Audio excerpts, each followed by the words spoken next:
Salut à tous, bienvenue pour ce petit podcast du dimanche, podcast qui va traiter un petit peu de l'éveil des consciences. Est-ce que les humains sont conscients? Sommes-nous dans un monde de fer préhistorique, dans un âge de fer planétaire? Est-ce que l'humain a évolué? C'est la question que nous allons nous poser. Alors je vais faire bien sûr des liaisons avec telle est la pensée complexe avec d'autres choses, notamment des films, certains philosophes. Héraclite disait éveillés, nous dormons. Pierre Rabhi dit-il dans ses écrits, a-t-on une vie avant la mort? A-t-on réellement une vie avant la mort? Je ne crois pas. L'humain, en fait, est en train de vivre un rêve qu'il a décidé de garder comme une réalité, et l'humain n'est pas conscient. L'humain est devenu pire qu'un animal. La condition humaine est déplorable. Je déplore cette condition humaine. Je déplore que nos proches ne sont pas capables de comprendre ce qui se passe, de comprendre l'esprit humain, la physiologie de l'humain, le mécanisme, la pensée complexe de l'humain, et de comprendre que l'humain est réflexion, est incertitude. Nous le voyons, par exemple, nous, avec mes collègues, et je le vois moi avec mes collègues, avec des patients, avec des personnes, lorsqu'on les soigne, lorsqu'on les traite, lorsqu'on leur donne une nutrition, lorsqu'on leur apprend une hygiène de vie, les gens ne veulent pas être soignés, ne veulent pas être traités, ne veulent pas être sauvés. Comme on l'expliquait dans le film Matrix, qui n'est pas un film mais un documentaire, à la fin, effectivement, Néo ne sauve pas tout le monde parce que les gens ne veulent pas être réveillés. Vous avez dans la première partie du film une personne qui décide de rester dans la matrice, parce que la matrice est beaucoup plus belle, parce qu'il préfère manger sa viande rouge, alors qu'il sait très bien que sa viande rouge n'est pas une viande rouge, c'est juste une illusion, une perception de l'esprit qui lui dit que c'est de la viande rouge avec ce goût et cette odeur. C'est exactement ce qui se passe. Alors, est-ce qu'on éveillera tout le monde? Je ne pense pas. Et les gens ne veulent pas être sauvés. Ils veulent rester dans cette matrice, se dire, écoutez, nous, on va tous mourir, de toute façon, on va mourir. Donc, quoi qu'il arrive, on est dans une somnolence. Et c'est exactement ça.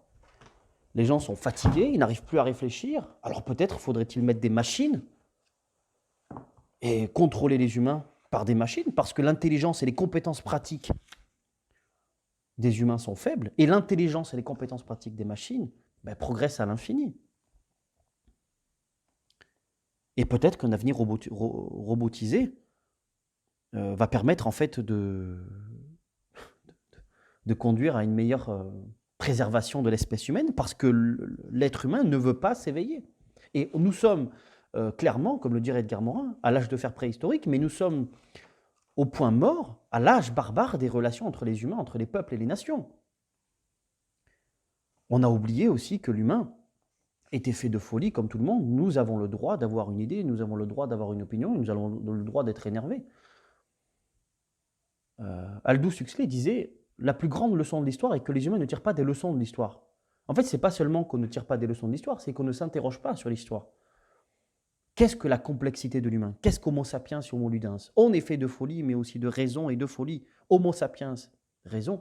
Homo demens, folie. Homo faber, polarisé par l'homme et par les religions et par les mythologies. Nous sommes en fait un équilibre. Et le problème dans ce monde moderne, c'est que l'équilibre est rompu, et nous avons plus d'homo ludens, homo demens, donc la folie plus que la raison, et nous avons quelques personnes sur Terre qui préconisent bien sûr la folie, notamment avec la peur et la culpabilité que l'on instaure dans ce système réductionniste politico-économique sanitaire, notamment pour que l'humain réagisse avec des ondes négatives, mais ces pensées négatives influent sur des hormones négatives, c'est l'effet nocebo. Maintenant, lorsqu'on regarde la télé, cette barbarie que l'on retrouve partout, c'est une barbarie. La guerre est déjà lancée. Bien sûr. Cette guerre, la troisième guerre mondiale que l'on attend, elle est déjà lancée depuis des années. Nous sommes juste à la conclusion de ce qui s'est passé depuis des années. La guerre est déjà là. Comment se fait-il? Elle est éparse, elle est dormante. Elle n'est pas sanglante. Elle est diffuse. Et c'est bien pire parce qu'on ne la voit pas venir. Pourquoi ça? Parce que l'humain n'est pas conscient. Lorsque vous regardez la télé, on vous divertit. Lorsqu'on divertit une personne, vous ne réfléchissez pas. Votre cerveau est en mode off. Quand allez-vous vous éveiller? Quand? Peut-être jamais. Et peut-être que nous allons rester dans cette croyance, comme dirait Bruce Lipton, dans la biologie des croyances. Peut-être que nous allons rester avec ces ondes négatives, avec la peur et la culpabilité. Et les gens qui s'en sortiront aussi dramatiquement que ça soit, parce qu'ils ont gardé un cerveau ouvert et intelligent. Mais les gens qui ne veulent pas s'éveiller, vont pourrir, clair et net, vont pourrir dans l'aspect négatif, dans les troubles du comportement, dans la perte en fait de leurs proches, que ça soit émotionnel, que ça soit aussi mortifère. Nous ne pouvons rien faire. Comment peut-on admettre, comment ne peut-on pas s'éveiller lorsqu'on voit par exemple nos proches tomber malades? Effectivement, lorsqu'on dit qu'on peut changer la réalité, c'est nous-mêmes que l'on doit changer, pas les autres ne changeront pas. Effectivement, vous avez beau donner un conseil à quelqu'un de changer de nutrition, nous on le voit, mais si nous on n'en montre pas le bon exemple, ben, la personne ne changera pas. Et parfois c'est bien de voir le comportement. C'est ce qui se passe chez les enfants. Les enfants, depuis leur naissance jusqu'à 7 ans, font des captures d'écran, ce qu'on appelle les ondes θ.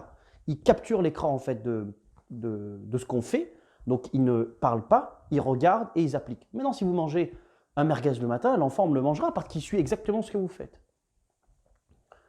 Donc c'est nous à changer, c'est pas les autres. On ne doit pas dire oui, mais c'est la faute des autres. Non, c'est notre faute, à nous même.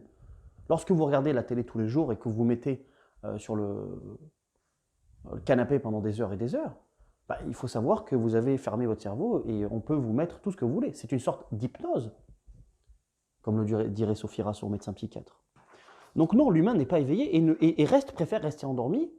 Et on peut le voir dans le film Inception.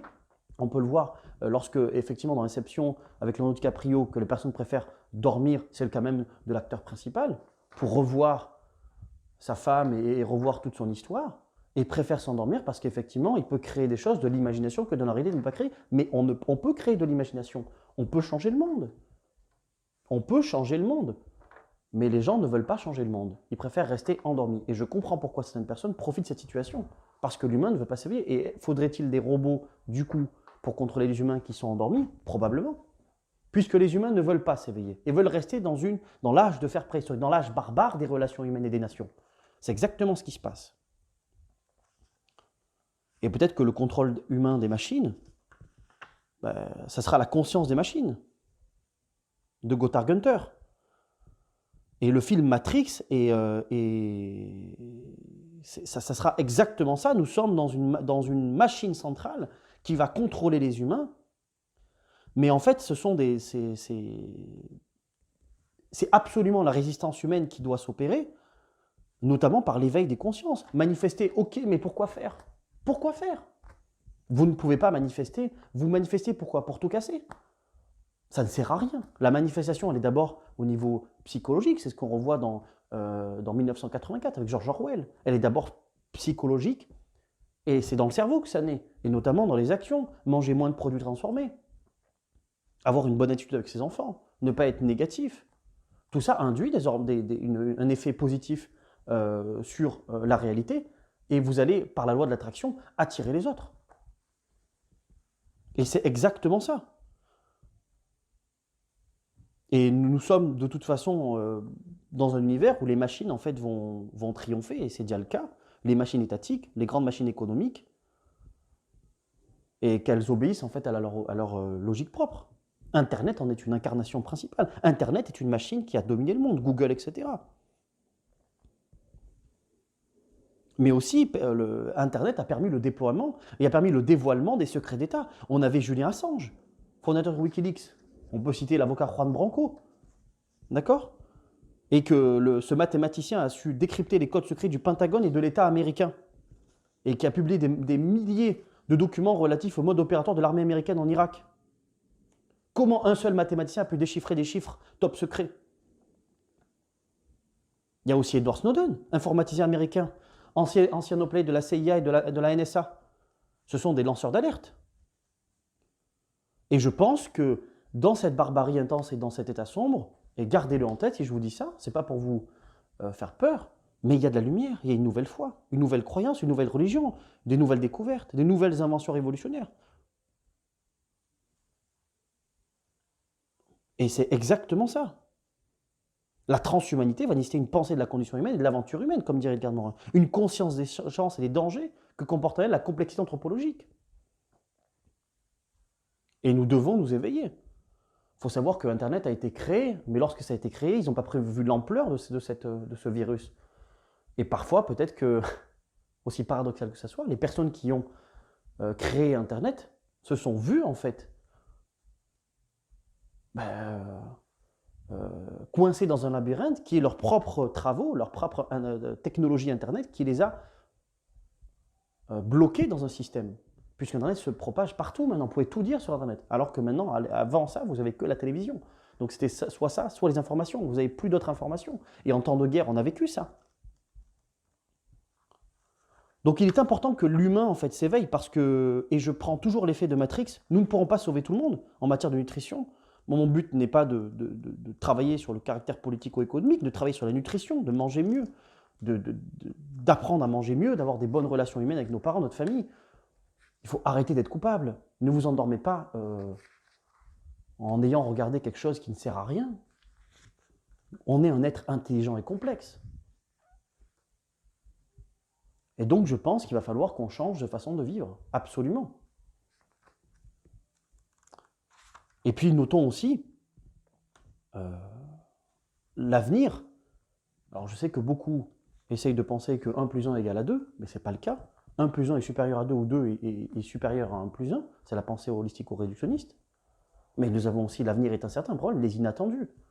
On ne peut pas dire effectivement que vous allez, dans les années 90, vous allez effectivement dire que ça et ça va se passer en 2020 ou 2022 ou 2021, mais ça ne se passera pas comme ça, vous le savez très bien. Pourquoi?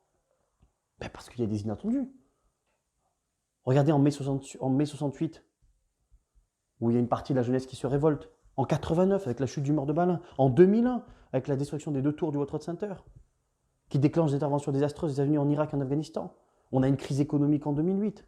On est en 73 avec une crise économique importante. On a le printemps arabe de 2011. On avait la barbarie dans les pays colonisés.